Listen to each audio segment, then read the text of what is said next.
大家好，我是陈老师，欢迎大家今天收看我们的直播。麦克风差点忘了别。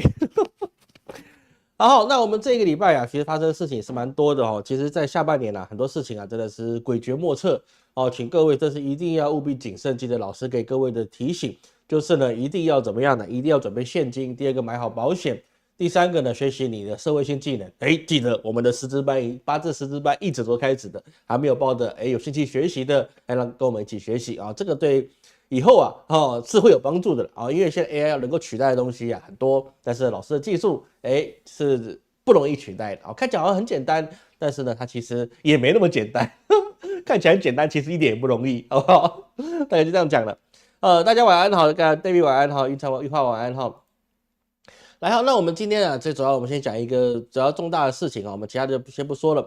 第一个就是说啊，我们现在看到了什么？我们现在看到最重要就是这个台湾了。那我们在之前讲到亲亲安这个议题的时候，老师跟各位去提醒过，千万怎么样呢？不要这个时候去买房子，千万不要这个时候去买房子，千万不要这个时候买房子。所以说各位当时有没有听进去呢？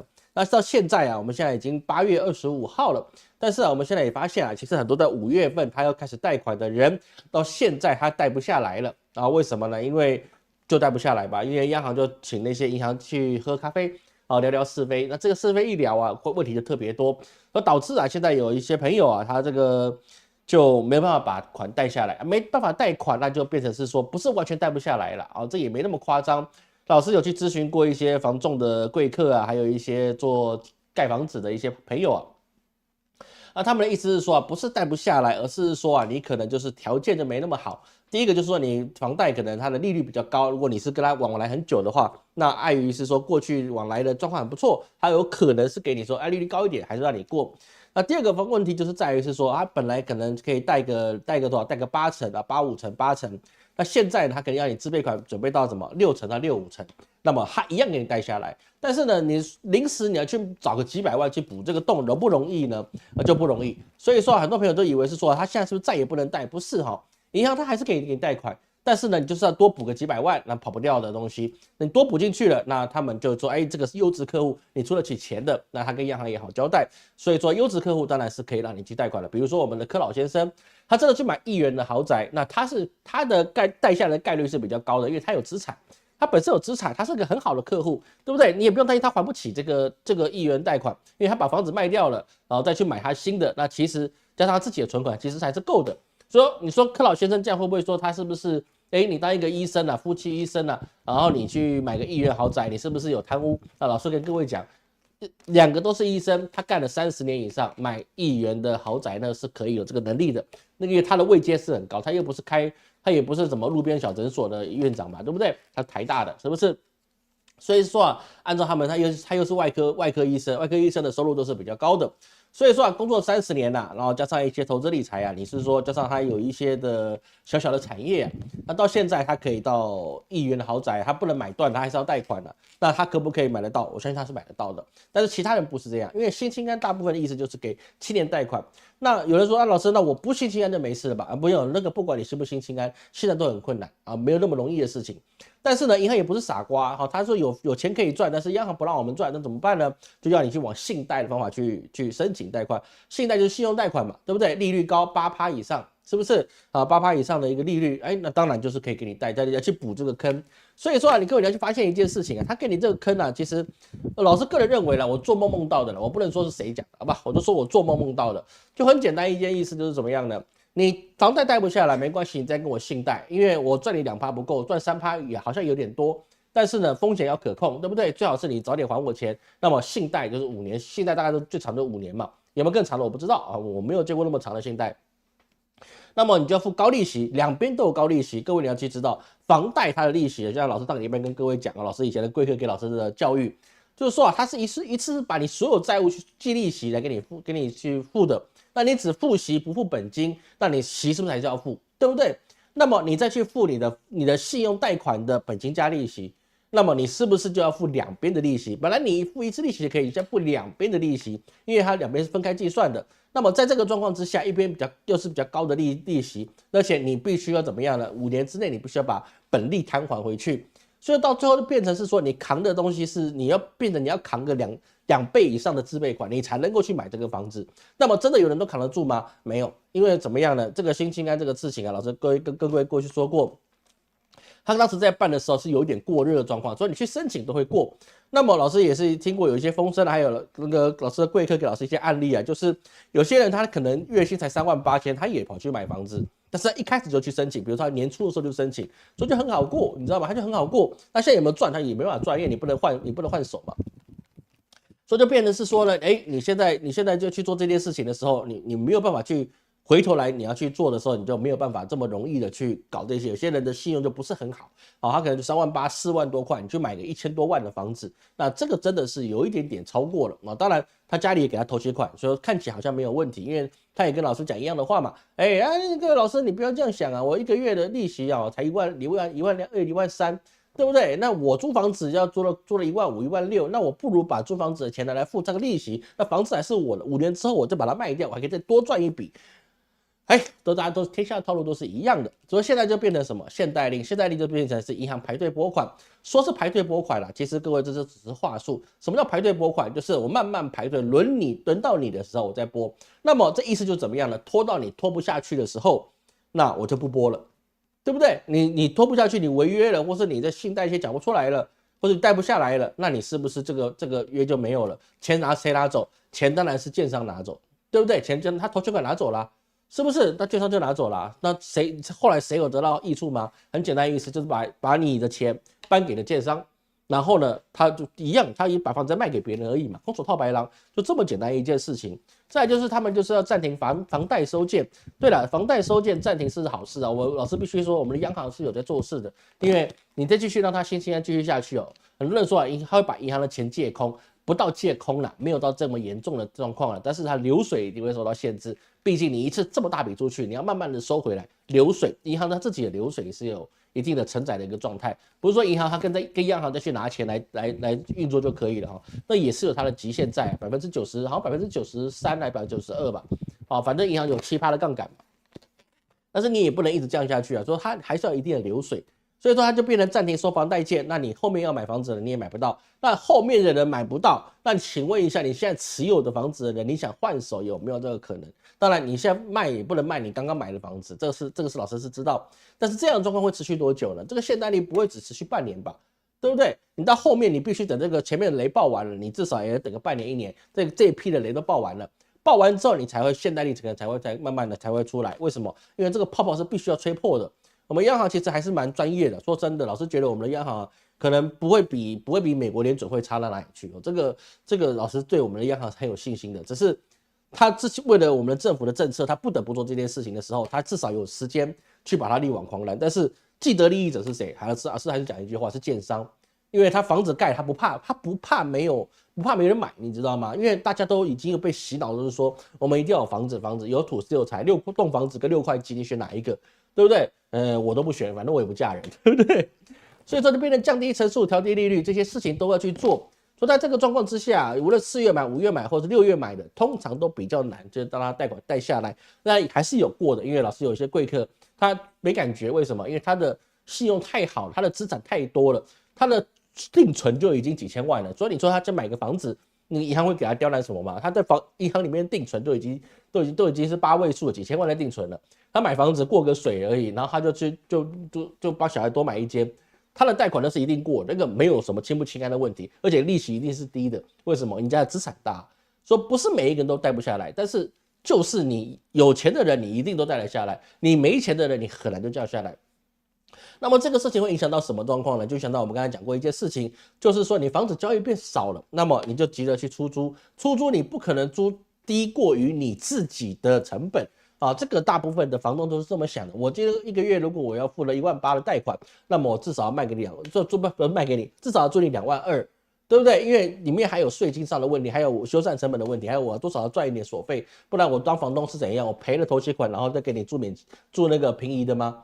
对不对？那当然是不行，我要赚一点。所以说你的租金未来的状况会变得比较高一点。为什么？因为就是他一定要把这个成本转嫁出去。那有人说老师他现在新青安是不能够转租的。哎呀，傻孩子，这个方法一定是有，因为新青安买的房子，哪怕你贷款好了，你也交屋了，但是你可以住进去，但是你把你的老房子，你家人的亲戚的老房子租出去不就好了吗？有些是爸爸给儿子买，儿子心心安，但是全家跑到新房子去住，老房子租出去不就好了吗？对不对？这个变通的方法太多了，真的是太多变通方法，哪有说不能的？对不对？你总不能说你全家一个人住心心安，然后其他人都不能够有房子，没有嘛？对不对？你只是在一定限额之内，你不能有，但是别人还是有啊。所以在这个状况之下，你租金补贴就变成是说，未来就涨价的空间，因为那房东一定是想，你是房东，我是房东，那我也会想一样的问题，你有租金补贴，那你是不是空手套白狼？那我就涨一点租吧。很多事情就变成这个样子。像老师自己也有是租金补贴的，因为我一直都租房子嘛，我没有买房子，所以我没有贷不下来的问题，因为我没有去买房子。当然这个是老师个人，但是你有能力买房子，你还是可以买的，但是就不是现在，好吧？就不是现在。所以是说啊，像这个状况之下，就变成是说，现在房贷的一个操作的金额啊，是近30年的新高，这个问题就很大了啊。为什么？老师跟各位稍微解释一下。现在如果房贷是30年的新高，那我请问一下，我们人口成长度有没有比30年前来的多？不可能，绝对不可能，连曹操来都说不可能。我告诉你，绝对是不可能的事情，因为现在人口就在下降。30年前你房贷创新高，那个是经济正在起飞的时代。对不对？你肯工作，你肯劳作，那你基本上你兄弟3、5个都没什么问题，家庭都可以很好的度过那个风雨飘摇的岁月。30年前是什么时候？30年前，30年前是90年代的时候，90年代还好，90年代日子已经很好过了，没有风雨飘摇了，那个就很好过，那个时代就很好过了。是不是？所以在那个时候你房贷次数高呢，是因为大家看经济起来了，所以是说，我们买房子 OK。但是现在不是啊，你现在人口在下降了，然后呢，你房贷创新高了，这合不合理？这完全是不合理的事情。所以这一批你已经买到房子了，我告诉你，你千万不要太有侥幸的心态，说5年之后你可以加价卖给别人。你这个事情你可以这么想，但是至少我觉得啦，60%以上的把握你做不到，因为别人也在卖。因为你们这些人，所有人都在这一年创造出房贷新高之后啊，那么别人也会想一样的事情，我把房子卖掉，我赚一手。房价会不会跌？很多人问老师，房价会不会跌？房价会不会跌？那是一个说法。为什么？因为房价即使没涨或是微跌，都会让这些背新青安贷款的人，或是现在买房子贷款的人，蒙受了重大损失。所以说，老师在去年的时候，有很多朋友来问老师，我现在要买房还是卖房？我都一律告诉你，把房子卖掉，留一间你自己住的就好。无论你是商办，无论你是工厂，无论什么，你能够卖的你就先卖，因为套到最高点，对不对？2023年可以算是蛮高点的事情，2024年也是很高，但是你要卖得掉，你要卖得掉，因为新青安我为什么不买新房子，我要买旧房了，对不对？他当然是买新的房子啊，是不是？那所以在这个状况之下，就变得怎么样？去年我跟有些贵客来找老师问过的，我都一律叫你们卖房子。你排出来挂出来也是这个结果。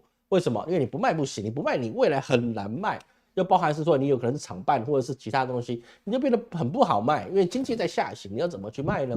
是不是？那在这个状况之下，你不能说我到高点，在最高点时候卖，没有那么好的事情啦。那个最低点买，最高点卖，你那个东西那个叫机运啊，不是每个人都可以。最好就是你在上坡的时候买，对不对？然后是个山腰处就把它卖了。那你这个才是真正的落袋为安，你不用想着说我一定要赚到全部。人最怕就是个贪字，你把什么东西我都讲全部都要，你就一个都没有。所以说老师也看到留言很有意思，说老师你说那个某某生肖说我工作很不错，理财不行，那我说不对啊，我工作找不顺，但是呢我那个投资股票赚钱，我只能笑笑。为什么？因为投资股票那是一件事情，因为到底到最后你能不能在这股市获利，基本上老师还可以确定跟你讲，你只要碰了股票，而且你没有抽身的话，这辈子你都用这个方法去理财，极大的概率这是科学报道90%以上的人都是赔本的。跟听老师讲过散户我讲的是散户，你只要碰到股票，这辈子把它当做投资理财的项目的，90%到最后都是赔本你说剩下10%是什么？有些人就是只买了不卖，那这个当然他最后都是赚的，跟黄金一样，最后买都赚。但是一定买都不卖就会赚嘛？也不一定。比如说以前有蒙古矿业，对不对？买了高价买，然后最后呢变成币值，有没有？这个很多币值的股票都有，比如说中华印管啊之类等等之类的，是不是？你变币值股票多了去了，所以说呢，你沾到股票，你是不要跟我讲你可以全身而退，有那是你福运好，没有那是正常的，赔钱那也是稀松平常的事情，很正常的事情。所以说台湾现在你像跟我老师说你要去买什么东西不行，但是你要做其他生意行不行？行，尤其是技术类的。啊，比如是说你是做一些，比如说你是做一些养生的啊，比如说你是做一些美甲的、美容的啊，这个可以做，那个没有问题，创业还是可以创，但是制裁这件事情千万不要，因为我们在台湾陷入到了一个次贷风暴的危机中。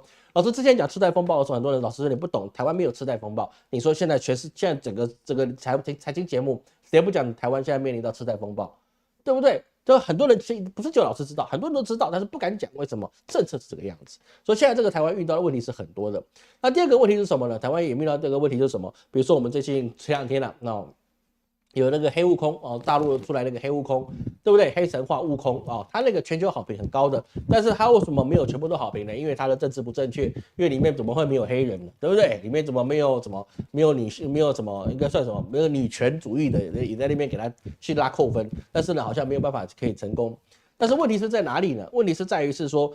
他有这个能力去做这个游戏的时候，我们要看到另外一个层面，不是我们去吹捧中国大陆它能够做3A 游戏，而是他们的什么，他们的技术跟他们的硬体是有办法去支援到3A 游戏。这就像呢老师前几个礼拜说到了，华为它有办法生产的这些芯片可以怎么样，可以去媲美辉达的 H100 型的晶片，那等于说中国它现在是有能力去做出这样智慧晶片，所以是说游戏就有办法提供，它有这个载具可以去使用它。好，这个是一个相辅相成的关系哈。你有办法做出这个游戏，那么你后面的玩家或后面的所有市场能不能一起带动，那是可以的，各位，这是可以的。比如说老师玩一个，比如说老师也是玩一个某神，对不对？元某是不是？那他的要求就不是很高，但是有高点当然是最好，不然老师每次笔电玩一玩，他就快烧起来了，对不对？但是呢，你随这个游戏一直不断上去，代表说你的国内的市场啊，尤其是中国大陆的市场，他们对于这些硬体的配件、AI 晶片，还有这些绘图晶片，它要求的需求度就更高。那么这个时候，这个中国有超越 H100，甚至跟 H100是差不多比肩的一个游戏的时候，那么他们就会不断的去升级他们自己的设备，因为毕竟这个游戏是不能够手机玩的，而我是很想要手机玩，但是发现它是不行的。老师还没去玩呢，因为实在是没有空。所以这个状况对于是说整个中国的经济发展，我们从这个游戏里面各位去知道，中国将未来啊，在未来的不要说10年内啊，10年内讲太缥缈了。我这边敢跟各位讲，5年之内，中国一定是在世界的科技的实力上面啊，会跟义乌的对世界工业的实力差不多一样大，都是分值牛耳的。中国的科技绝对可以在5年之内跟欧美并驾齐驱，甚至有过之而无不及。为什么？光他们研发就出来，他可以用这么低的研发的经费，创造出这么好的游戏。各位，你要知道它里面的人文的素养、技术的素养，还有硬体的素养，很多的东西在这个里面可以蕴含出来的东西，就是成为这个黑悟空神话，对，黑神话悟空讲错了。黑神话悟空，所以说你一个游戏里面我们要看到的是很多，也包含它又不是只有中文，对不对？我说一个很简单的事情啊，那个早期啊，老师小时候就看那个中国那个动画哦，比葫芦娃还更早。你不要讲葫芦娃，那个老师那个时代你们还没有葫芦娃吧？应该是没有，对不对？啊，那个以前早期的那些中国的一些卡通动画，是不是讲话出来的对白真的是让人家觉得实在很汗颜，一点都不自然，讲的坑坑巴巴的，不然人家讲个什么鬼，对不对？一点的感觉都没有。是不是？那现在中国看这个游戏里面包含某神，对不对啊？米叉油，或者是这个，或者是什么那个什么叫什么名字啊？叫什么那什么某巢，对不对？某巢，还有这样的黑悟空神话，黑神话悟空，他们的配音员可以找到各种不同优秀的配音员来去让这个游戏变得更好、更优秀，也包含他们的音乐总监，包含他们所有的一些设计。这里面蕴含的人文的力量啊，这真的是一个非常令人值得期待的东西。所以说，我们看到当日本啊，它的游戏在非常辉煌的时候，那我们就可以看到哈，日本的工业的实力也在飞跃式的进步。各位懂老师的意思吗？过去日本动漫现在当然也是很强，但是说实在的，现在日本动漫跟过去20年比起来啊，那是差的是蛮多的。简单来讲，你还能够在日本再吹个像足球小将翼，或是灌篮高手这样子的，或是悠悠白书这样子等级的作品嘛？比较难，不是没有哦。比如说银魂也是上个世代的事情了，是不是？所以就比较难。但那个就代表什么？一个国家的人文素养跟他们的一个整体的一个发展的动能是很强的。对不对？那像韩国他们就没有办法发展出这么好的东西，他们怎么唱歌跳舞翻跟斗，对不对？韩国他们就是 K-pop 嘛，但是这个东西啊，它这里面所要求的东西就变成是你是形塑到一个人的表演素质，它就不是后面有一群人的表演的能力去建构出来的。所以说你 K-pop 到最后就变成是既得利益者的一个玩物，说白了有点难听。7号房事件各位都知道，那个就变成那些艺人就变成富豪的玩物啊，就变成他们的傀儡、宣誓傀儡而已。那这个就没办法展现到一个国家的他们的民族实力。但是中国这次可以，日本的过去也可以，那么台湾过去也有啊。各位你不要小看台湾，我们台湾在过去啊，那个8连档连续剧啊，那个是热销世界的。各位知道老师的意思吗？台湾以前的综艺啊，还有我们的连续剧啊，那真的是世界有名的事情。但是到现在不行，对不对？30-40年前，台湾的连续剧真的是叱咤亚洲市场，对不对？比如什么雪珂啦，什么之类的，什么青青河边草啊，那琼瑶老师的一些作品，是不是？还有很多脍炙人口的一些作品，包含我们的电玩啊，我们电玩还比如说《仙剑奇侠传》啊等等之类的。所以各位千万不要小看这个黑神话悟空，它所带来的代表是一个国家，它即将往科技跟它人文高速发展的一个时代啊，这个是一个很重要的关键啊。我们看事情要多方眼光的去看。而在刚刚讲完了我们的内忧跟外患之外啊，还有一个问题就在于什么呢？这个怪就是说我们的一个823炮战，我们的纪念日啊，那我们的伟大的总统党的领导人啊，他到了金门去发表了演说。但是在那个时候啊，中国就发布了什么四面开始有一些海警船朝我们台湾而来。那823完了到824也是怎么样呢？824从早上6点开始，24小时之内啊，就有共计38架次啊，其中32架次越中线就不是什么新闻了，但是它也包含了无人机。也包含了一些巡航，它是进入到我们的24海里内啊，这个是媒体说法，老师没有去量，我也量不出来啊，所以说媒体是说它最近离台北市只有30余海里啊，那进入我们24海里内啊，这直接切进来又切出去了，防膛镜一样，对不对？就切进来又切出去了。而在这个状况之下，我们的国军英勇将士啊，可能依照我们国防部长睿智的眼光，所以他就一直监控到他进来之后又出去了。那至于为什么只监控没有去把它打下来呢？我不知道，我不是军事专家，我他妈就是一个算命的，我哪知道，对不对？我就不知道，我们一切听党的领导。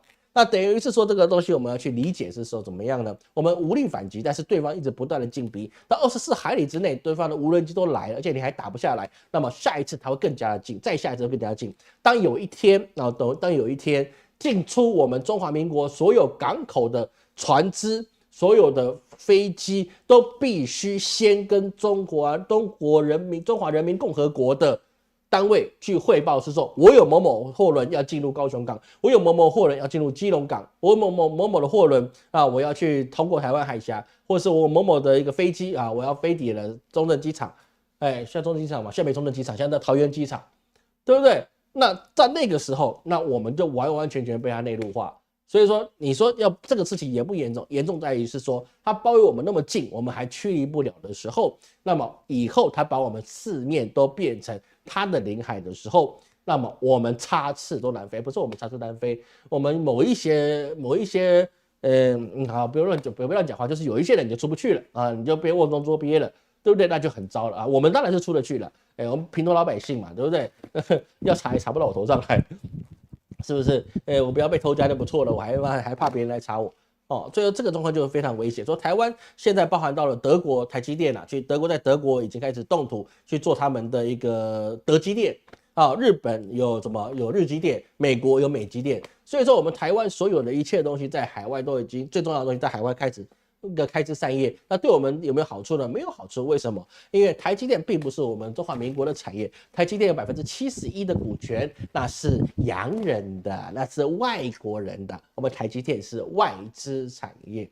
各位，你去想想看，当我们最重要的产业70%以上都是别人拿走我们的利润的时候，你告诉我们台积电是对我们台湾有很伟大的贡献，我绝对不否认，但是它并没有我们所想象的那么的重要，因为它可以抛弃我们到直接的德积电去，到美积电去，到日积电去，他们对当地都非常的欢迎他们，但是这也代表什么？风险是要分散。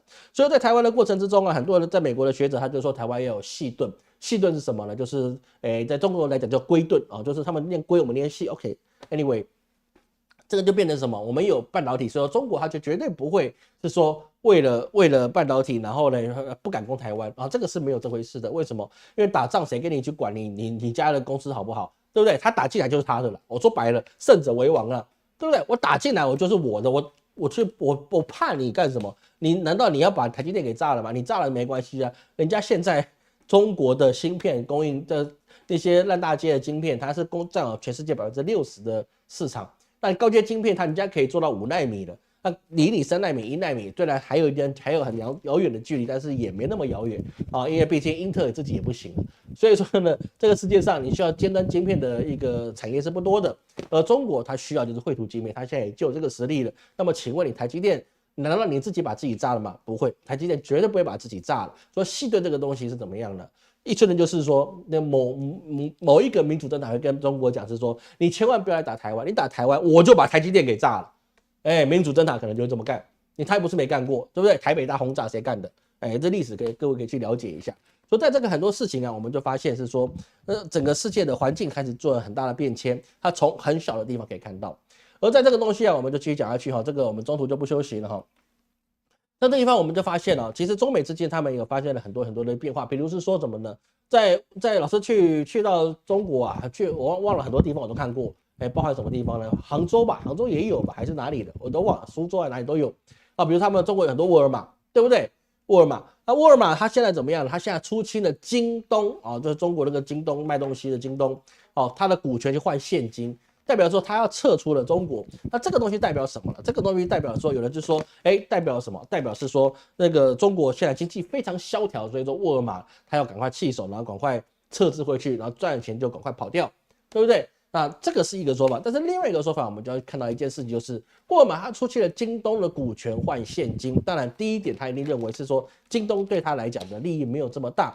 第二个是中美关系如果这么样的不好，未来它会不会受到美国的一些牵制啊，或者是美国的一些美国政府换一个政府之后，它对它的一些限制，导致它未来你的资金或是你的货品在往来之间会产生很大的不方便。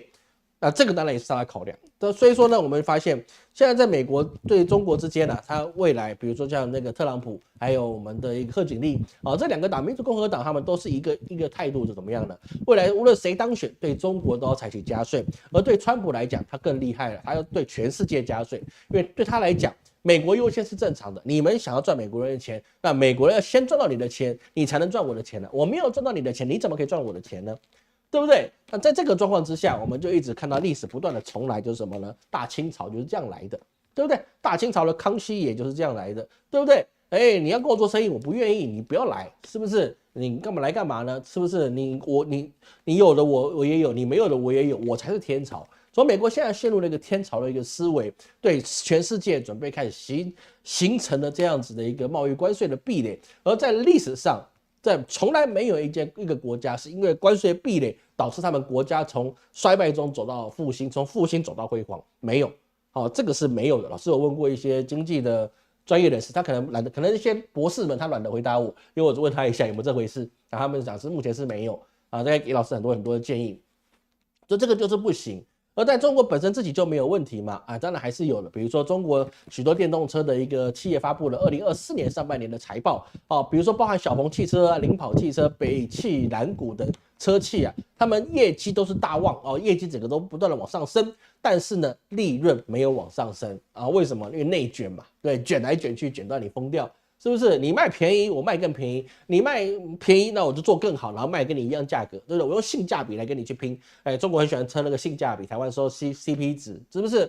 所以他们就不断的去卷这个市场，那造成的是说他们的营收增加了，但是他们利润没有增加。那这个事情对消费者当然是好事啦，因为毕竟，我一样的钱，我可以买到比较好的车子，或者我比较少的钱可以买到一样的车子，那对他来讲当然是好的。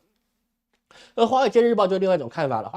华尔街日报在2018年的时候，他就称中国有480间以上的电动车厂，2023年只剩下40多家。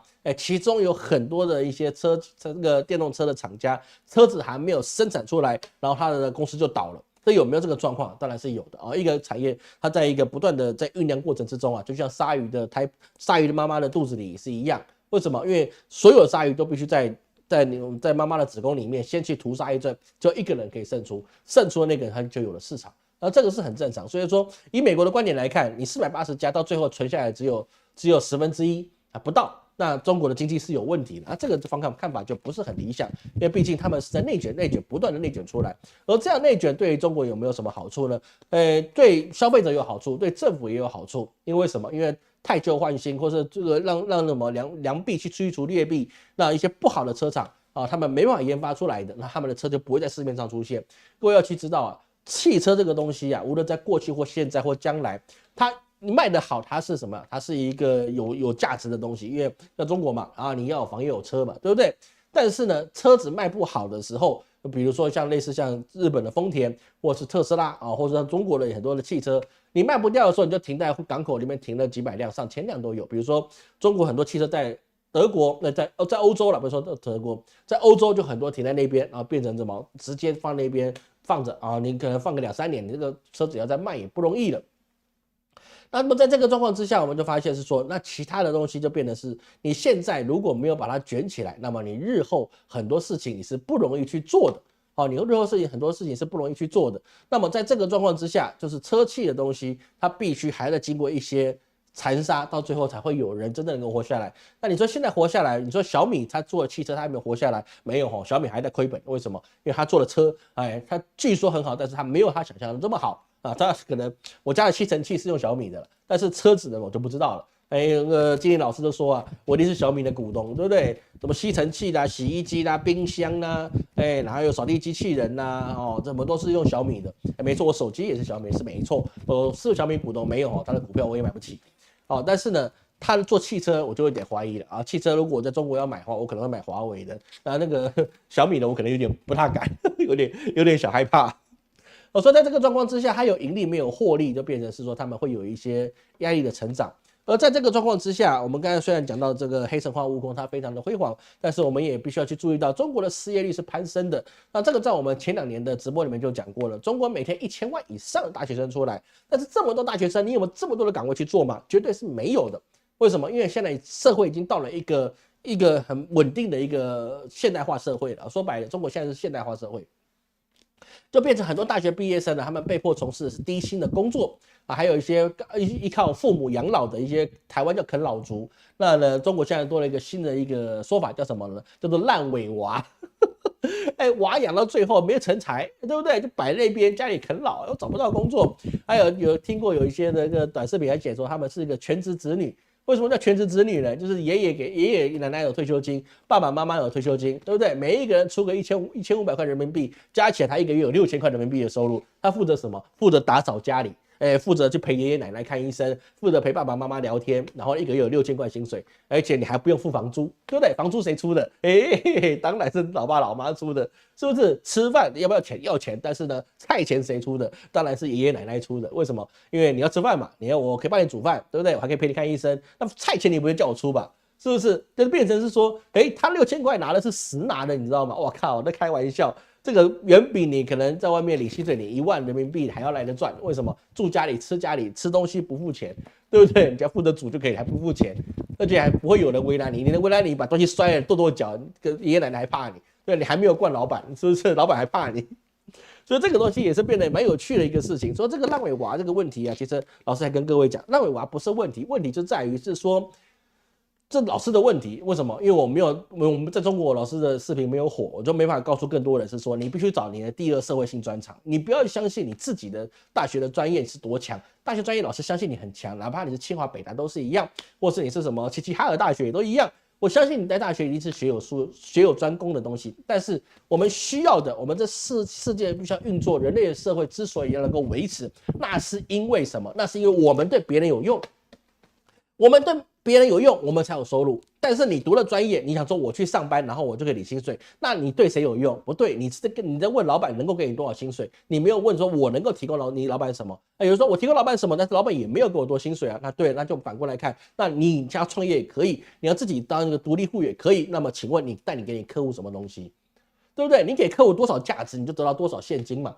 是不是像金毅老师他刚从中国回来，对不对？他从沈阳飞到了西安，西安飞到了上海。比如说他到沈阳，到了那个西安还去看那个大唐不夜城，对不对？以前老师的贵客有招待老师去逛一次，那时候没有现在人那么多，对不对？大唐不夜城那么多表演的人，是不是那么兴旺？当然不夜城他的主办单位还在亏钱，但是当地的那个供应那些服务的人，他有钱赚啊。为什么？因为我对客人有用，我的表演有人要看。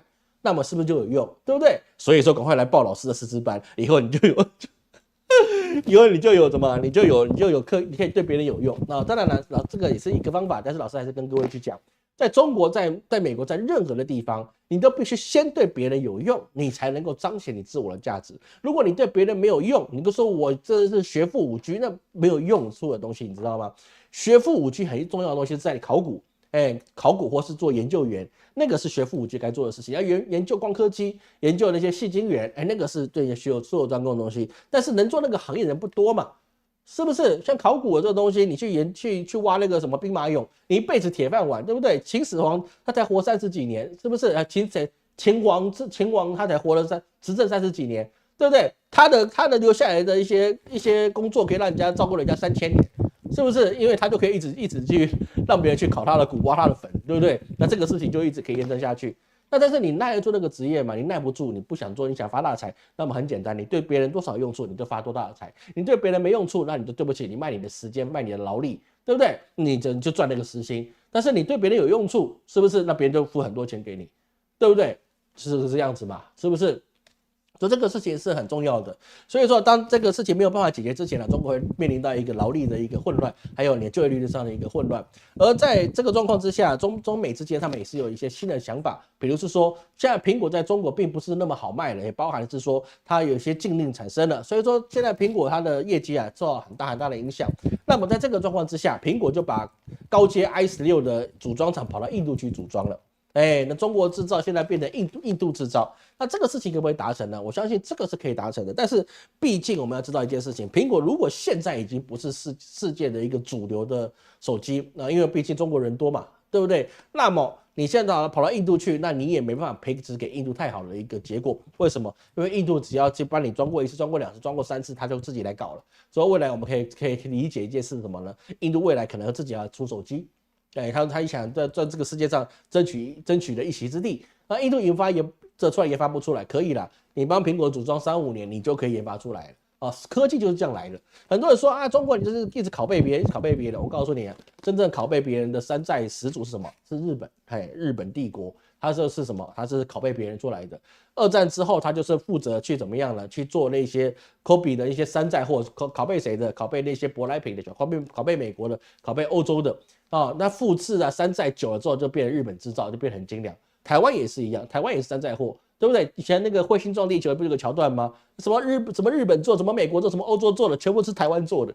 为什么？台湾就是也复制出来，所以我们台湾也是山寨出来的。你不山寨，你怎么做出半导体？你自己从画个图就画出半导体吗？怎么可能？不可能的事情。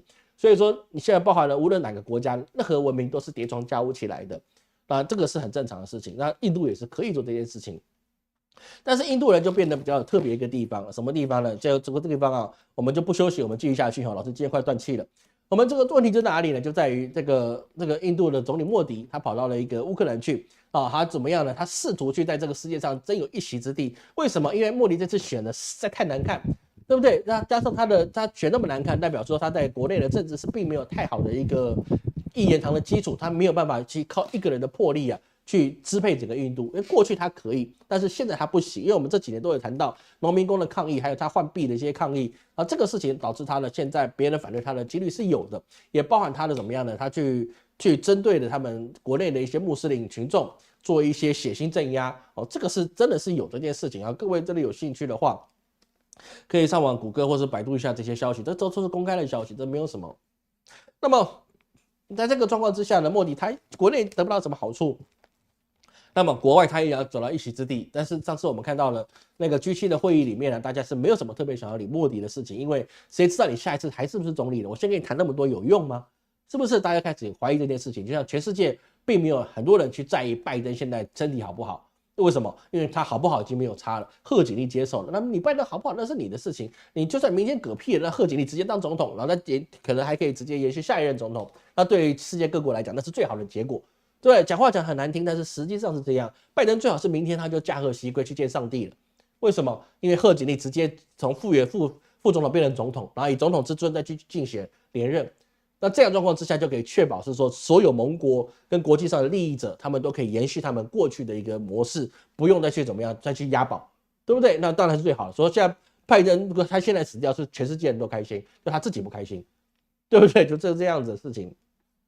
所以拜登现在也在国际上没有什么话语权，就是他打电话跟泽伦斯基讲说，我再给你1亿元，然后资助你这样子的一个先进武器，但是也没有用，1亿元呢不够泽伦斯基去花个2-3天。各位不要小看，泽伦斯基2-3天可以花1亿美元，是可以达到的事情，好吧？他花的钱已经是天文数字了，已经是很难以去讲。所以说，这个莫迪他跑到印度去之后啊，去跟泽伦斯基勾肩搭背，但是泽伦斯基不买他的账啊。各位如果有看网络上这些消息的话，就发现莫迪想要去跟他勾肩搭背，但是莫迪泽伦斯基一直往旁边去靠。为什么？因为可能你咖喱味太重了，可能咖喱味有点重。但是最主要是泽伦斯基并不信任印度，因为印度并不会给他实质上的帮助，反而他趁了乌俄战争跟俄罗斯大赚了一笔石油财。那么泽伦斯基他会不知道吗？他当然知道。所以你现在来跟我讲话，这些见过我的献媚来跟我讲参与，你只是想把我身上的一些光芒放在你身上，好像你对这有帮助而已。所以说泽伦斯基他直接在这个公开媒体讲是说，我们不希望也不借由印度来东条西人。为什么？因为你这个莫迪，你自始至终你没有给我们什么帮忙，过去没有，现在没有，未来你也不会有，你只想利用我而已。泽伦斯基就算再笨，他也会知道这个事情，当然就会有。而讲到这个乌克兰这东西啊，我们就要发现一件事情，其实这2天呢，在乌克兰，他现在是独立纪念日哦，他很担心，就是说这个事情啊，这样主要是昨天吧，23号吧，就是前2天独立纪念日啊，那他怕有些大型的一个战争爆发。所以中国跟美国都呼吁啊，这个百姓赶快撤回来，或是你不要前往乌克兰。那这个事情还有他那个独立准备日是24号。那在这个状况之下，就产生的是说，你这个事情就包含你反攻进入俄罗斯的一个土地，那这个事情是不是会造成趁你这样子的庆祝的时候呢，俄罗斯采用更大的一些炮轰啊，这个都是有可能，但是目前为止看起来是没有这样发生，但是他还是有打其他仗，但是就没有是说中国跟美国那样想的，是发生了一些全境轰炸的一些大事情啊，目前倒是没有的。而这个东西我们可以重新看到整个世界的对乌俄战场的一些变化，比如说呢，在8月17号的时候，德国政府他就宣布了，他停止对乌克兰提供新的军事援助啊，这个我们前2个礼拜应该有讲过，上个礼拜好像没有讲到。说德国已经要准备停止跟对乌克兰的新的援助，为什么？因为给你也没有用啊，是不是？至少你新的援助没有了，旧的援助你会砍一半，对不对？那至少你给你最多只有40亿欧元，40亿欧元你真的是也不够他用1个月的。所以在这个状况之下，我们就发现是说，那个乌军攻入了俄罗斯境内之后啊，就发生了很多事情，就包含上我们之前所讲的赵括的一个形容词，就什么你纸上谈兵可以，你真的去打你打不下来。为什么呢？因为它包含是说，在那个乌克兰军队还穿过那个库尔斯克的时候，他就得到了补给了啊。陈老师讲错了，他们就立刻得到补给，无人机立刻送补给来。谁送的补给？俄罗斯人。俄罗斯人立刻空投包裹，里面有很多好吃好喝的都给他。但是呢，他去检验一下，吃前之间还检验一下，到底谁送来的？检验才发现那些的食物里面都有水银，对不对？啊，这个绝对不是俄罗斯坏心，他已经模仿了什么中国长生不老药，对不对？像我们雍正大帝就是什么吃了水银过多汞中毒而死的嘛，是不是？那这个东西就里面就发现了，这些饮料里面呢就有一些有水银有汞。那他们进入到他们的苏甲地区的时候啊，乌克兰军队做到苏甲地区的时候，也发现了商店的食物啊也都被下毒了。而这个东西其实蛮正常的，像老师在上个礼拜就跟各位讲，还有上礼拜跟各位讲过，这个俄罗斯啊，你要打他是非常非常困难的。然后你拿破仑都会被他打到让你他妈饿死回去，对不对？那个能够打进去只有蒙古，因为蒙古他不需要粮草，他直接在旁边用抢的就好了。他抢谁？抢那个草原上的那些动物就可以了，他们可以吃打猎来的，他们天生就是打猎的，他不用学打猎，他们天生就是会打猎的人。对不对？天生猎人他怎么会怕粮草供应不及呢？那么粮草就随地就是有什么就吃什么啊，就这么简单一件事情。所以说啊，各位要去知道一件事情啊，当年拿破仑啊，他讲过一句名言，这个事情很重要哦。各位在看世界局势的时候，看任何一场世界战争的时候啊，你都要记住拿破仑讲这句话。什么？他讲的什么呢？他讲是说士兵啊，他不是靠脚走路的，士兵是靠胃走路的，对不对？你没有让他吃饱，他就前进不了。就这么简单一件事情。那姜老师最近看了一些网络上的段子啊，就讲什么呢？如果我穿越到古代，然后呢，系统告诉我啊，我有无限的粮食，那我给我自己的劳工啊，我自己的一些狐朋狗党，每天给他们一日2餐，餐餐都是白粥，外加了一点榨菜。那么他们会不会哪一天吃腻了，或者吃得很痛苦了，然后就把我怎么样，把我给宰了，把我推翻掉，他们自己来当王？结果有人说不会，你给他们吃1个月白粥跟榨菜之后，有一天你就发现他把你身上披了一个黄袍，那上面还有一条像蛇的东西，是什么东西呢？你就要让他吃得饱那所有人就问你，老大你要杀谁，我帮你去杀，对不对？你吃得饱就好了。士兵也是一样，士兵靠胃走路，你吃不饱你就不要。所以在古代也包含的是说，无论是战国时期、春秋战国，无论是后面的一个楚汉相争，无论是唐朝的一些任何的，比如安史之乱，任何的军队在打的时候啊，都是很简单，我让你士兵你可以自带武器，然后呢吃饭我给你。当然有些还要自带干粮，那个太过分了，对不对？那你只要能够参加我的阵营，那我就给你饭吃。所以说很多人就是怎么样呢？就我也对什么楚国没什么信心，对齐国我也不知道是谁，我连大字都不是一个。那你说的汉家军要招募人，那有饭吃我就去了。那楚军也招募人，但是呢，他的粮草不够，我不要去。为什么？我去里面饿肚子干嘛？我平常在家里就可以饿了，我干嘛去你那边饿啊？对不对？汉家军有的吃，所以说我就过去了。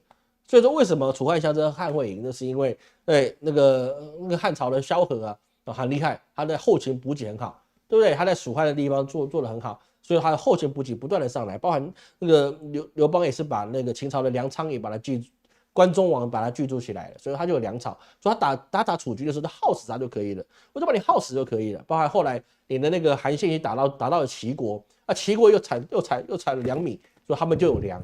那楚军就打来打去，我神勇天下无敌，那没有粮，你就后来就失败于楚军没有粮食，而不是在于项羽打不赢别人，是他没有粮食，没有粮食你的将军再勇猛，吃不饱饭，饿得快死，那我怎么跟你打仗？没办法。所以在这个状况之下，那个俄罗斯现在最近也俘虏很多的在乌克兰的士兵进入到他们的俄罗斯境内的士兵包含了无论是新兵或者是老兵都一样，都很容易把他俘虏起来。为什么？因为他们粮草已经供应不及了。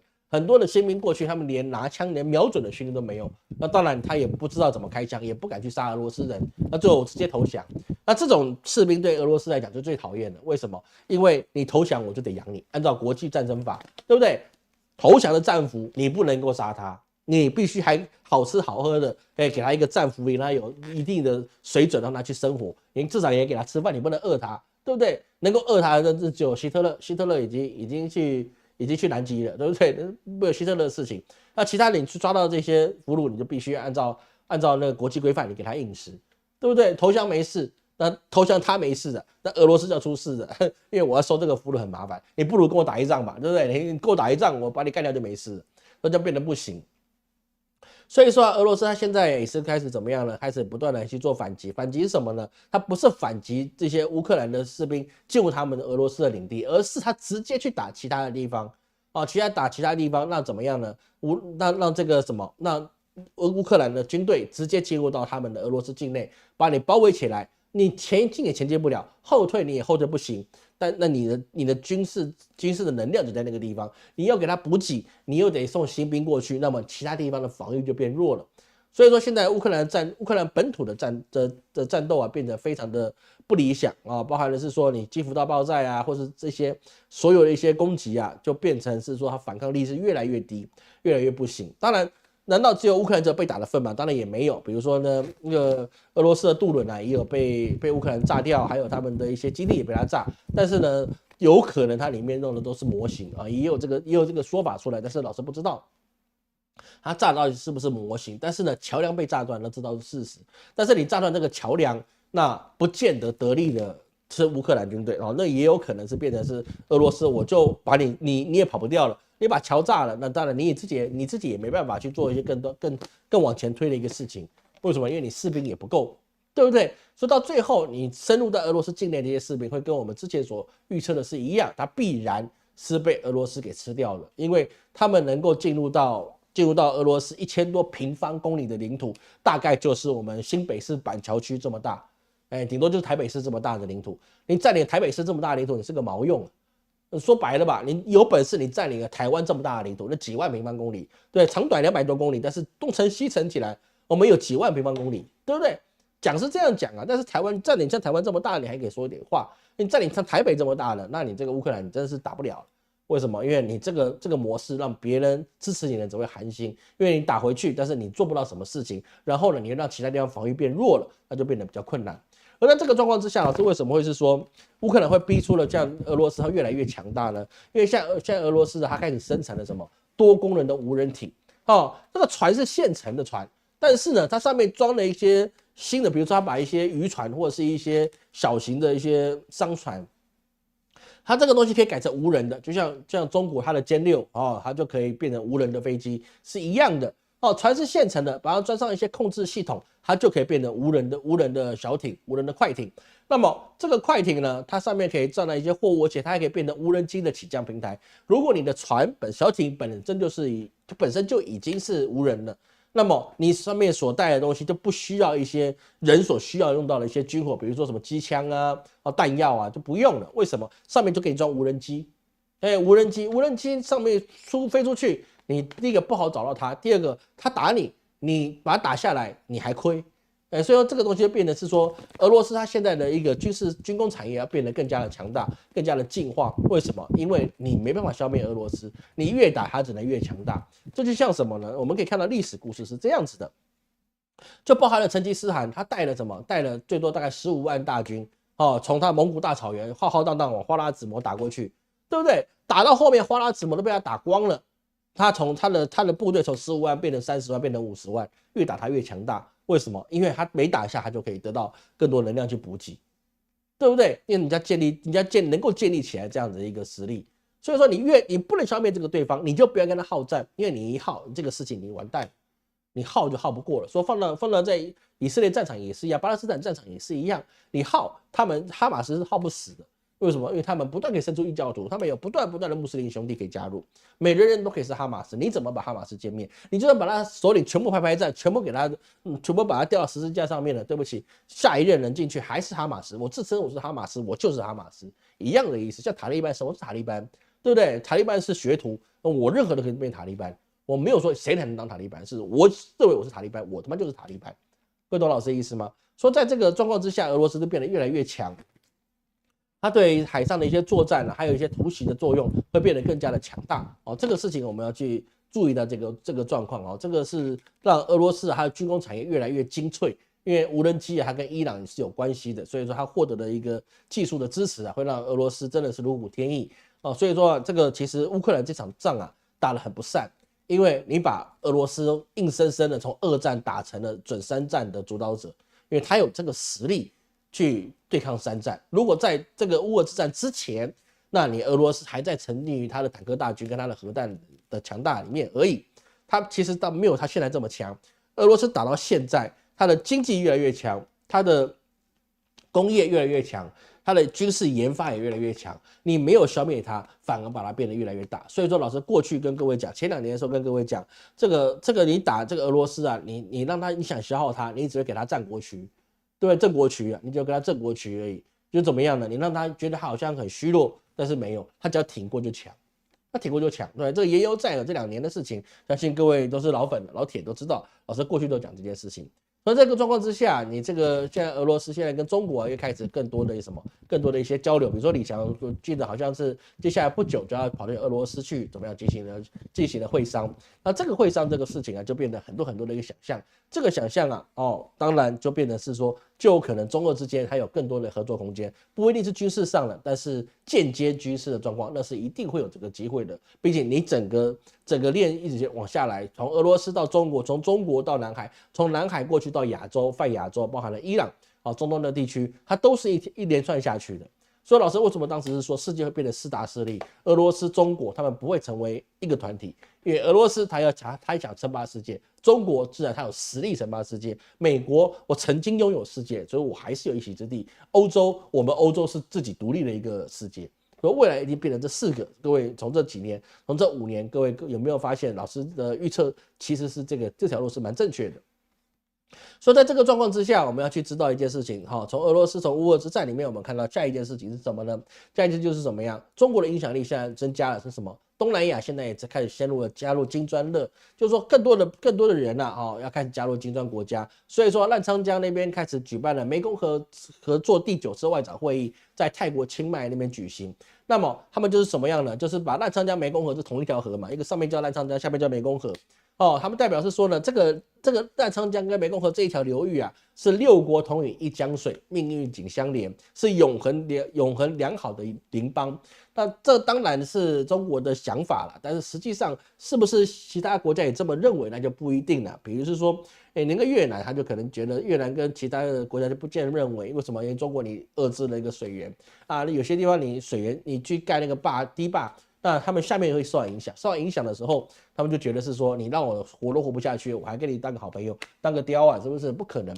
但是这个问题是可以获得解决的，因为当你的水开始恢复了之后啊，那个堤坝它只要续航在泄的时候啊，水位还是会回来的。而这个东西也包含泰国新任总理啊，她是一个女性的总理啊。那个泰国现在换新总理是女性，叫贝东塔。那么她也是比较愿意去跟中国开始合作的。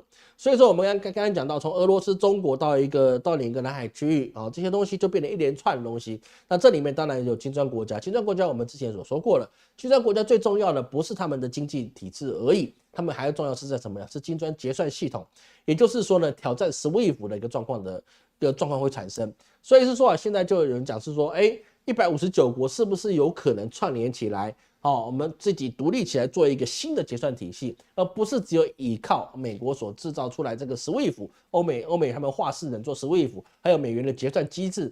因为你美元结算机制啊，它就有一定的成本，虽然手续费没有想象到没有我们认为那么高，但是你每一天交易就是几千亿美元的事情。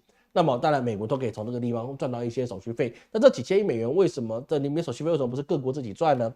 这个当然就有这个想法。还有另外一个问题就是在于是说，你各国都做交易，如果都是用美元去结算，那我们之前所讲过，美国都知道你们家在干什么，你买了什么东西，你卖了什么东西，那这些东西是不是我应该也来一点啊？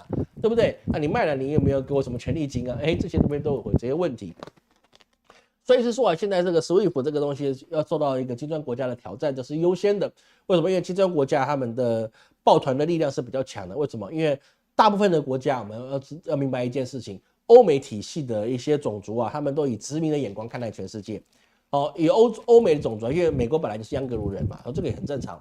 那这个状况之下，就变成说他们是以怎么样世界征服者、那世界殖民者的眼光去看整个世界。所以是说呢，其他在欧美以外的国家，通常都是受到这些所谓的西方人他们的一个经济上的一个统治支配。有没有好处？有的。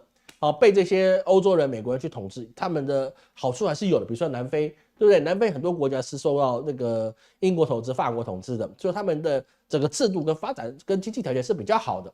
那后面发展的机遇也是比较高的。那这是有，我们不能说西方的殖民的制度都只会压榨，他们没有贡献，还是有的。比如说讲好了，台湾是被这个甲午战争割让给日本，日本对台湾有没有很认真的经营？还是有的。40年里面换了19任的一个台湾的那个总督，对不对？呕心沥血，没有一个人可以把台湾这个刁民之岛给治理好。但是我们的总统府、监察院、海洋大学、台湾大学，那这些很多的建设基本上是日本时代所建立出来的。当然，你不能说那些东西是老古板了，对，现在看起来是老古板了，现在看起来都没有用了。但是当时是有用的，这个懂老师意思吗？当时是有用的。你说殖民有没有都是坏事？也没有还是有好事，只是这个东西眼光上来讲，他们现在的国家得不到公平。现在国家觉得得不到公平，就觉得什么都是你们话事的，你要给就给，你不给，然后我就饿得半死，这样不行。刚好有一个黄皮肤的，看起来傻傻的，每天都会练功夫的，这个人是不是很好说话？试看看，发现真的很好说话，东西给我又便宜，我有其实还愿意帮我。我家里这个灯泡坏了，他帮我换个灯泡，对不对？地没有办法好，地裂开来，他帮我补一下。这样好事为什么不跟他去来往合作呢？那这个事情就变成了金砖为什么想要跟中国靠近的一个原因，就是怎么样呢？大家想薅中国的羊毛，说白了是这样吧。金砖为什么那么大的魅力，就是因为想薅中国的羊毛。你跟他站在一起，那么当然就是富国跟穷国之间，他们会有一些资源交换，或是有一些外长之间的辅助，政治方面的一些勾底、勾缠。说造成他们自己可以让他们自己的国力可以提升。说金砖的魅力是在于中国很强大，所以说可以薅中国羊毛。还跟中国谈很多条件，谈一些外援啊、贷款啊等等很多的东西，当然也包含了金融。为什么？因为你金砖体系的一个结算系统如果出来的话，那么你贷款是不是就有空间了？会懂老师意思吗？你贷款是不是有空间的，或者是你的外援是不是有空间的，对不对？那个状况就不一样了因为这个东西就变成可能说人民币贷款或者是呢以物易物的贷款，或是呢你就是我先帮你盖，然后以后你再给我税金或什么样的去去做这一些事情。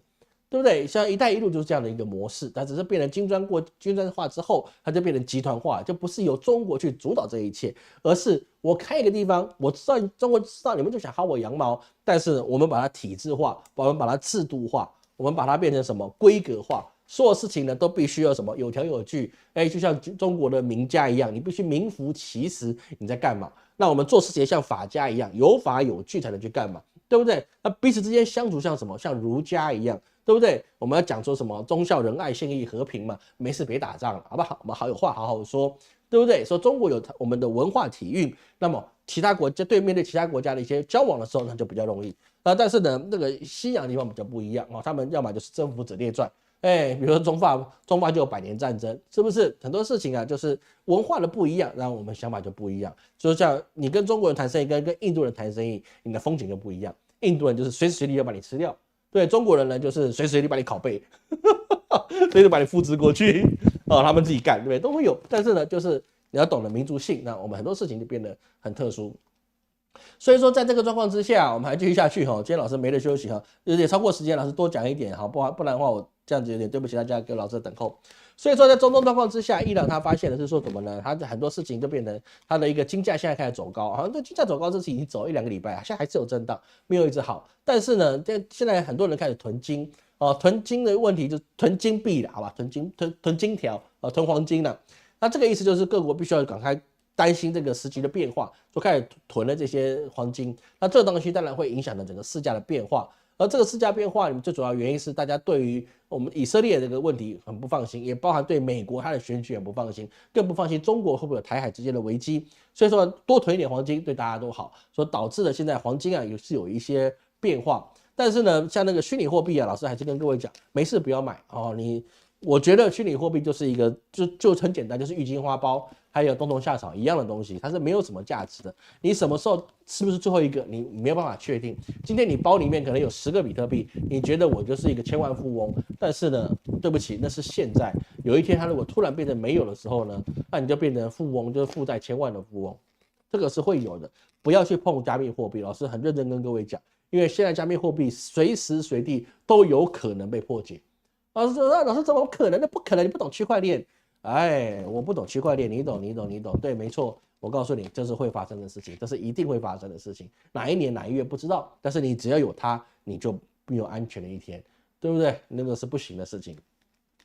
所以在这个状况之下，包含马斯克现在也跟川普去在 X 平台去做专访。那么他们在上个礼拜上个礼拜在访谈的时候，他就遭遇到了网络上的攻击，导致他的那个 Twitter， 也就是现在的 X 就变成了宕机的状态。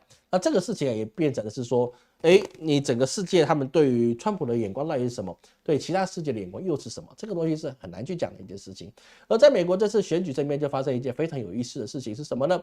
就是包含的是什么？像在民主党的小萝卜甘乃迪全部退选。那就变成什么了？就变成他说我退选了，我退选当然也就算了他是独立参选人，不算民主党，他算是独立参选人。那么他就传出来说我要退出大选，甘乃迪家族的嘛。他说我要退出这个大选了，反正都是你们2个在玩，我自己一个人出来玩我也玩不出什么样子，是不是？那我不如就说怎么样的放个风声我觉得我不选了，但是我觉得我可以去支持川普。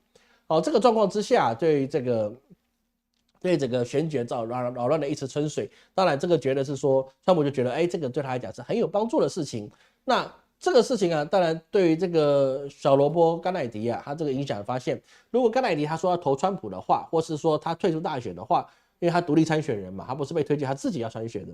那么他的选民41%会投给川普，那27%的人会投给贺锦丽。那尤其是宾州的选举人票，它有19张这么多，所以说如果这个选举人票它一次就是赢者全拿，没有说19张10张川普的9张贺锦丽的没有。要记得，美国的民主不是真的民主，选举人制度根本就是一个荒谬绝伦的制度。凭什么你赢者全拿呢？其他百姓的民意不是民意吗？当然不行嘛，你干脆就选马来西亚这样子好吗？你干脆就各个州的州长，他选一个首相就好了。你干嘛？你还出来选总统呢？就不要选了，你叫州长去选就好了。你州长选赢了就直接选总统就好了，那还比较快一点，那还比较干脆一点。我告诉你，真的是不是？所以说你这个东西是不对的，但是赢者全拿，然后一个宾州就19张选举人票，你是得宾州的得天下，那失宾州的当然也是完蛋。但是对这个算起来一来一往就38张票，那个开玩笑，不是一个很简单的一个事情。而在这个状况之下，川普现在是不是说有点风头被压过去呢？这几天来看是这样是没有错。为什么呢？因为毕竟啊，这次民主党的党代表大会啊，民主党在那个晚会里面做了大团结啊，拜登出来象征在11点半的时候象征着过个场啊，也代表他的时代已经结束了。其他包含了奥巴马，包含了克林顿，包含了希拉蕊啊，包含了那个蜜雪儿都来帮他去站台，所以说整个贺锦丽的声势变得非常非常的高。但是这个代表贺锦丽一定会当选嘛？当然，老师是比较看好他的啊，毕竟他的格局啊，符合我们这个师资班里面所教到的他的获胜几率是比较高的啊，这个的确是这个样子。他已经确定他出现了嘛，所以我们不日我们可能9月或10月我们会做一个命理名人堂，专门讲贺锦丽跟川普啊，这个当然还是没什么多大问题。而在这个状况之下，就变得是说，你这个党代表大会它是一个蜜月期的高峰，因为你把声势炒起来了。那对于川普而言他跟他的两边差异非常大的地方是在于，贺锦丽现在打的是团体战，而川普打的是川普宗教、川普教的选战。一个是对个人英雄式的成败，一个是对一个贺锦丽是一个团队式的新的成败。他们两个目的就是斗垮对方，而这两个人的阵营里面政见都是非常薄弱，尤其是贺锦丽非常非常的薄弱。我讲出来很多很好的一个按政见，但是怎么执行再说我不知道，但是我觉得这样做很好。那相比起来，特朗普他的一个政见毕竟他当过总统有些东西他是比较可以去达到，他真的可以做到的事情。比如说，他就宣布说，我把所有非法移民，像那外事就讲，我把所有非法移民都驱逐出去，这个做得到做不到？这个是他们要去当选，他就有可能去做，毕竟他围墙都敢盖了，还有什么事不敢做呢？对不对？但这个状况之下，你就会得罪少数族裔。说白了，因为老师之前跟各位讲过，美国白人是最多，但是其次不是黑人。对，其次是那些老墨他们那些西班牙族裔的人，接下来才是黑人，那华人的影响力不大，是不是？那你在这个状况之下，你是不是得罪这些少数族群？说以后要移民来美国，带我的妻子、老婆，我的丈母人、丈母娘啊，或是我的一些干爹啊，或是我的远房表哥表弟啊，要来可不可以？没机会了。那我为什么要投你？你给我一个理由投你。这个状况其实是有两面刃的事情，而包含现在川普现在在9月10号要去跟贺锦丽做一个电视辩论。那这个辩论其实川普应该是火力全开，贺锦丽能不能答得上啊？这个不一定，但是他一定答得比拜登好，毕竟人家是年轻人嘛。那以前特朗普所说的攻击拜登这个年老昏聩这件事情，就现在变成他的回力标。所以说，特朗普他能不能维持他自己的良好的精神？或者跟贺锦丽去针锋相对，毕竟贺锦丽他是检察官出身，他不会给你不见得会给你那些大炮仗，去迷惑他的心神，他可能就直接针对你的要点，直接去攻击你。毕竟检察官嘛，我针对的是这个案件嘛，案件法条之类的，我去攻击你。那他有他这个经验在，所以说我觉得这场的一个辩论会应该是蛮有趣的一件事情。所以说在这个事情上，我们发现到美国现在选举的东西是非常有趣的。有趣在于是说，两边的政见都不重要，重要是打败对方。一个是怕川普当选，一个是川普你要当选，就这么简单。我一边就变成我不要选川普，一个方面就是说我一定要选川普，那就变成意识形态之争，那跟宗教战争有什么不一样？但是上一个搞宗教战争的是谁？刚才讲到了莫迪在他们印度国内找了印度教之战，对不对？他驱逐那些伊斯兰教，是不是去打压伊斯兰教？有没有成功？成功了，但是他也失败了。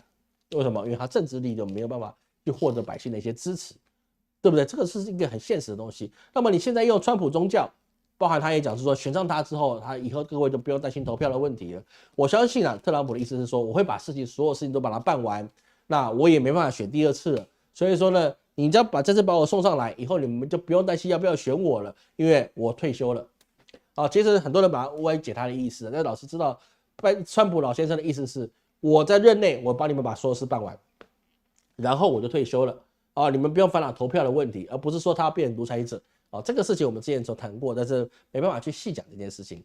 所以在这个状况之下，贺锦丽目前为止他老师之前说过，当拜登要退选的时候，老师跟各位讲过无论是谁接上来，无论是不是贺锦丽要去接拜登的位置，那基本上都可以把那个支持度拉回来。为什么？因为很简单，因为拜登只输了特朗普2-3个百分点而已，2-3个百分点，谁上来都可以把这个拉回来，任何人上来都可以把它拉回来，你只要不是拜登都拉得回来。为什么？因为老人痴呆了嘛，对不对？你只要不是拜登都可以拉回来。那果不其然，贺锦丽上来了，他把那2-3%拉回来，还倒赢1%。所以在这个状况之下，很多民调就变成是说，贺锦丽啊，在很多的州啊，就变成是领先，但是领先也不多，就1%、2%。1%、2%这件事情，那这个事情就蛮有意思，它并不是领先的非常多。除了比如说一些威斯康星州啊，那些东西它这里比较多了。那宾州它目前它这个有这个民调公司做出来是宾州48%，那个特朗普47%，那这个状况是随时都有可能逆转的，毕竟你选举在1-2个百分比还是有误差的可能。但是问题是在哪里呢？问题是贺锦他的先生是怎么样？他是犹太裔的。我只是讲他是犹太裔哦，我没有说犹太人怎么样哦。YouTube 你不要误会我，我是说他现在是犹太裔的。说在犹太裔状况之下，那么他们国内的一些力量会不会容易集中在贺锦丽身上呢？当然，川普是说我一定会去支持以色列，但是支持以色列跟人家的老公就是犹太裔的有没有差别呢？当然还是有差别。对不对？那个是爹不亲娘亲，娘不亲血亲，是不是？我们都是一个种族的啊，流了一样的血的。那你老婆当了总统，那我们肯定不会太差吧？对不对？这个就是一个变化。所以在这个事情啊，我们就发现说，整个选举扑朔迷离之外，老师是比较看好贺锦丽，好吧？就这么简单，因为毕竟它符合我们的一个命理的一个状态。当然也会说，老师你台湾都没算过准，台湾总统没算过准啊，其实都有赠语啊，都不能都准，都准的话多可怕！像以后我讲话别人吓了半死，算不准一下了，好不好？所以在这个状况之下啊，我们就先英国的，我们先跳过哈，英国跟日本要跳过，我们跳过2个礼拜啊，因为这英国跟日本老师准备了一些资料，但是可能没办法去讲了。所以我们最后直接讲到什么呢？我们直接讲到了最后一个部分，就在于什么呢？就在于以色列啊，以色列它现在对于现在整个的中东的战局来讲啊，它是沉默的令人害怕。为什么沉默令人害怕呢？就是因为它现在没有太多的消息出来，它已经充分的去控制这样媒体的力量，让它里面的一些惨状是没办法传出来。但是在8月21号的时候，一个希腊籍的商船在红海被胡塞组织所袭击，是希腊籍的，然后被胡塞组织攻击。另外一个悬挂巴拿马旗的商船也在亚丁湾被攻击。所以说呢，这个胡塞组织啊，他在8月21号打完，8月20号就跟各位讲是说，这2场都是我打的，没什么问题，我说打谁就打谁。而后来调查出来是说，这些的船啊，似乎都跟以色列的公司是有关系的啊，以色列的公司是有关系的，这变成是说他们也有他们的情报的状况。不过这个应该也不是什么太大的一个问题。问题是在于这些事情就变得没有太多的消息面传出来，而现在伊朗胡塞组织真主党他们现在声音太小了，各位你知道董老师意思吗？最大的问题不是在于只有以色列在巴勒斯坦上面的战争，他们的声音太小，小到听不到，而是在于胡塞组织他打了一个小炮仗，还有真主党，那还有伊朗，还有其他穆斯林的这些激进派的分子，他们为什么这个礼拜的声音这么小？那么就只有一种可能是2种可能的几率是比较高的。一个他们在秘密的调兵遣将，要把所有的力量、所有弹药跟粮草再把它弄得足一点，然后一次来给你一个大的。为什么？因为我们知道以色列的穹顶系统是非常厉害，他们防空武器也是非常厉害，他们的那些军事的陆战、水战、海战都是非常厉害的。因为什么？他要美国去造他。所以说，真的要把以色列给他一个血一般的教训，那就必须要突破他的穹顶，还有他一些防空武器的限制，那就变成必须要怎么样饱和式的攻击。因为哈马斯成功了，那么其他人没有理由不成功。那现在安静的可怕，就有可能他们在酝酿着所谓的饱和式攻击。当饱和式攻击一下，那么以色列的下场会非常的悲惨，而这连带到了整个美国的选举会变得非常的不一样。那这个时候就变成会让贺锦丽的胜选几率变增加了。为什么？因为他先生就是犹太裔的，所以在这个状况之下就变得非常的困难。而这个东西也会影响到什么？影响到美国，当然会影响到了乌克兰。所以乌克兰呢，现在很多一个美国的一个前那个这个什么，他们军事顾问就讲过了，泽伦斯基他现在已经把几百亿美元的钱，也数十亿美元的钱已经转到了塞浦路斯、瑞士等账户。而泽伦斯基目前得罪全世界人的状况来看，他只有第一个跑掉绕跑，变成就像那个伊朗以前那个什么不是伊朗那个什么名字，阿富汗那个甘霖老师不然就是被乌克兰人抓到，然后乱棍打死。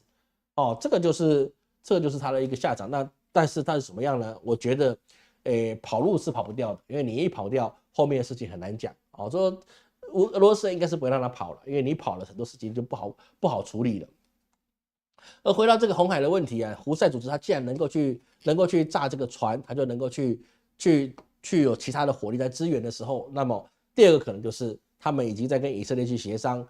你到底要不要跟我们决战？你要决战，你就等于跟整个穆斯林世界的决战。那这个事情到底这个纳坦雅胡会不会同意啊？这个事情我们就可以知道了。好，那我们今天连续讲了75分钟中间没有休息，不好意思那我们还有很大半没有讲到一半以上没讲到，但是没办法，我们不能讲下去，这样去拖大家太多时间了不好意思。沃尔玛变山姆超市会员了，对啊，山姆他的策略是比较成功的好，感谢秋夏赞助，感谢秋夏赞助，谢谢感谢秋夏赞助，谢谢，感谢 Jeff 酱赞助，感谢大家赞助，谢谢然后现在老师努力讲了75分钟，各位那个按赞有点少，帮老师按赞一下，最后已经要休息了这个再讲下去我讲不完，我跟你讲到11点我都可以讲得下去，因为我今天准备过多了，不好意思在我们准备资料的时候，老师其实各位那个老师在准备直播的时候今天讲完，我今天都开始准备下个礼拜了为什么？因为很多资料要去验证，还有跟很多的贵客去联系，这个是有没有？老师还是要去做一些功课的。说这个直播你说能不能一周2次是有机会啦，但是呢，我希望把节目做得好一点，好吗？12年什么时候播出？上个礼拜讲什么上个礼拜讲什么生肖我忘了。上礼拜是12生肖，那12呢就是就是3天后我们这礼拜3我们更新12的流年运势解析，好不好？好，来我们的。这有一半呢还没讲完，上礼拜也有1/3没讲完，这礼拜增加一半，那没办法因为时间实在不够，再讲下去各位就太累了，好不好？为了不让大家太辛苦，所以是说我们就休息啦。感谢各位今天的收看，下周3我们更新生肖属蛇的2025流年总论解析，我是陈老师，我们下次见。记得参加老师的师资班，老师师资班已经讲完了，增加我们的第2专场是很好的好，感谢各位收看拜拜。